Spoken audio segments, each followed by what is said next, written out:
বাংলার বিভিন্ন প্রান্তকে অশান্ত করা থেকে শুরু করে, এবং সেই অশান্তিতে রাজনৈতিক রুটি সেকার প্রচেষ্টা কোনো কিছুই ভারতীয় জনতা পার্টি বাদ রাখছে না। ভারতীয় জনতা পার্টির তরফ থেকে একের পর এক সোশ্যাল মিডিয়া পোস্ট এবং টুইট করা হচ্ছে, এবং তারপরে দেখা যাচ্ছে তারা সেগুলো মুছেও দিচ্ছেন।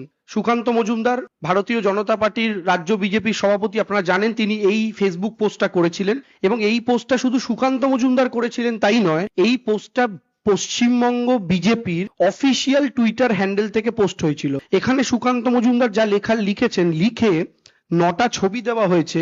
সেই 9টা ছবির মধ্যে প্রথম ছবি গণেশ চতুর্থী, দ্বিতীয় সরস্বতী পুজো, তৃতীয় রামনবমী, হোলি, দিওয়ালি, দুর্গাপুজো, হনুমান জয়ন্তী, দশেরা, সংক্রান্তি। এই 9টা হিন্দু উৎসবের ছবি দিয়ে অশান্তির ছবি ট্যাগ করে বলা হচ্ছে যে ভারতীয় জনতা পার্টি এই বক্তব্য রাখতে চাইছে যে পশ্চিমবঙ্গে হিন্দু উৎসবগুলিতে এই জিনিস হয়।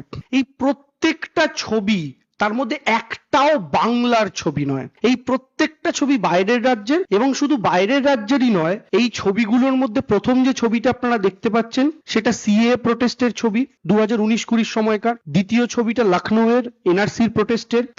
চতুর্থ ছবিটা জলন্ধরের, এবং এটা কিন্তু কোনো দাঙ্গার ছবি না। চতুর্থ যে ছবিটা দেখতে পাচ্ছেন, যেটাকে ওরা চালাচ্ছে হোলি বলে, সেই চতুর্থ ছবিটা হচ্ছে আসলে একটা আগুন লেগে গেছিল, সেই ফায়ার ব্রেকআউট করেছিল সেখানকার ছবি। পঞ্চম ছবিটা ম্যাঙ্গালোরের, সপ্তম ছবিটা হচ্ছে কর্ণাটকের, অষ্টম ছবিটা উত্তরপ্রদেশের, এবং লাস্ট ছবি, নবম ছবি, যেটাকে সংক্রান্তি বলে উল্লেখ করা হয়েছে, আর সেই সংক্রান্তির ছবিটা হচ্ছে আসলে আসামের এনআরসির ছবি। সুকান্ত মজুমদারের কাছে স্পষ্ট প্রশ্ন, আপনি যদি এতটাই নিশ্চিত হবেন তাহলে এই টুইটটা ডিলিট করলেন কেন?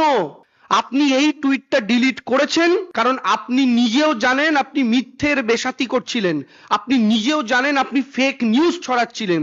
শুধু আপনি নন, দিল্লিতে বসে আপনাদের আইটি চিফ অমিত মালব্য, আপনার শুভেন্দু অধিকারী, প্রত্যেকে, এমনকি বিজেপির অফিসিয়াল হ্যান্ডেল থেকে মিথ্যাচার করা হচ্ছে।